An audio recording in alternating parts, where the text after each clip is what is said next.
My name is Tim Perlitz. I'm going to walk you through my API of choice, Last.fm. Last.fm allows you to listen to free music with internet radio and contains the world's largest music catalog online. The first step in trying to make the selection to use Last.fm was the fact that it has so many different pieces it can offer an application. For starters, it has its own radio station for each artist, sort of like a Pandora.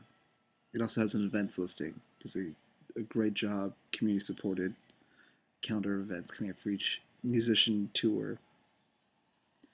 With the music selection, you can find more about different artists, either ones that are similar to your taste and or just what's popular. Charts, again, focusing on the genre, and plays will show you who's hot right now. At the bottom of the screen is where you go from the home page, Last.fm. You see the API button. Save time. I've already got that set. Here you go. If you want to find out more about the Last.fm API, the social music playground, you can click here. Or if you just want to go right into it, head over here to getting started. Now, if you're not a member, the first thing you'll see is it says, after you hit the apply for an API account, is you need to become a member of Last.fm. As I already am, I've signed us in. Let's go here. To save some time, instead of shading things out, I've got the little yellow box that has my API key. But for this presentation, I'll show you what I started off with. First thing it's going to ask you is the application will see this, make it descriptive and useful. You can preview how the users will see it below. Also upload your logo. So firstly, what's the application or device name?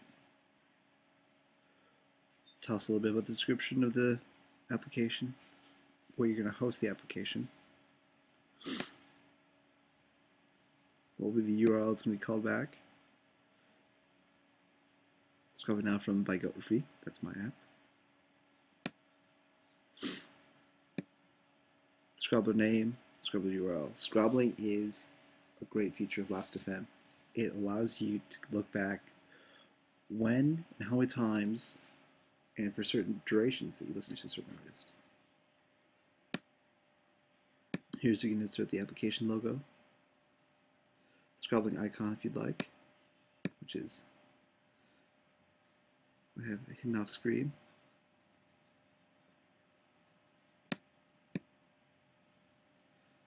It's a non-commercial license I have.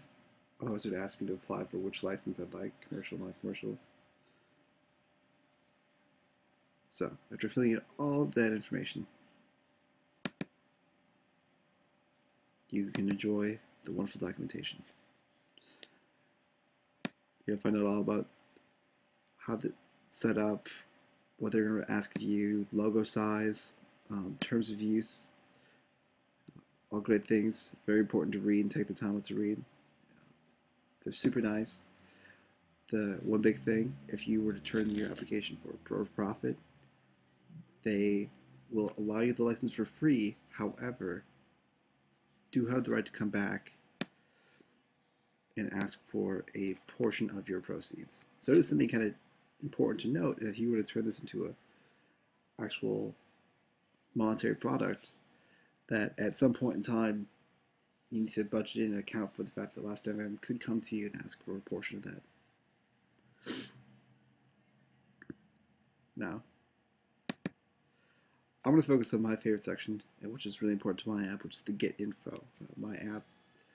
So I'm going to quickly insert an artist name and get back a short bio, an artist photo, artist name, and event details.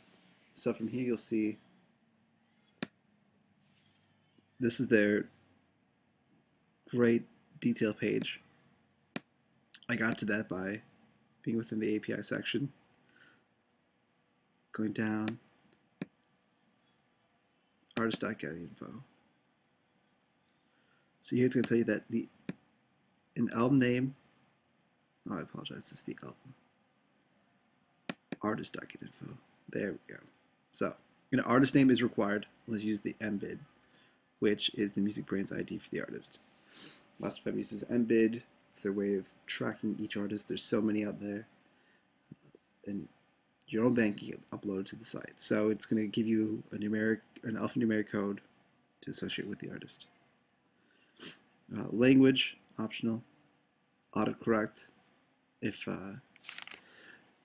you have artists listed and the user inputs something similar but not quite right, you can put this on and it will give them options to see what artists that we're actually thinking about clicking on. Below they give a sample of how they lay out the XML. In this example they use share. That's their music bid number. The URL that it comes from, last.fm.music/share. 3 different options for image size, small, medium, large. The settings for if the music is streamable. Stats like listeners and plays. Also, they have a similar artist section. So Madonna's listed. Again, same thing, the last.fm URL. 3 options for album image size. Then below they have tags. Obviously pop singer. And then also you can see more about the pop music genre if you go to the URL. When this was published. And then what they do to even make it easier for you is they go one step further. Gives you a full example sheet of how they do it. Now, up top you can see like in info, the API key, and this is where it goes for share and her album believe. Obviously, you can go through. You'll see this is the album.info. I apologize. Album name, artist name, the music business ID, the URL, album release date, 3 image sizes, along with an extra large and a mega, the amount of listeners and plays, so how many people have actually listened to the record and how many times they've listened to it. The track rank. So one thing that you can really give last.fm credit for is their XML layout. It is definitely user-friendly. Everything is titled logically, cleanly, in an organized fashion. The biggest trick I've had with this is figure out what I want to scale back.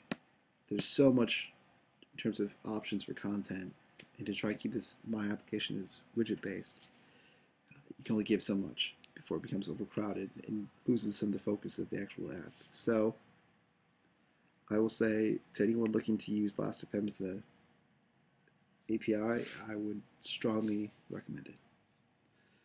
Thank you.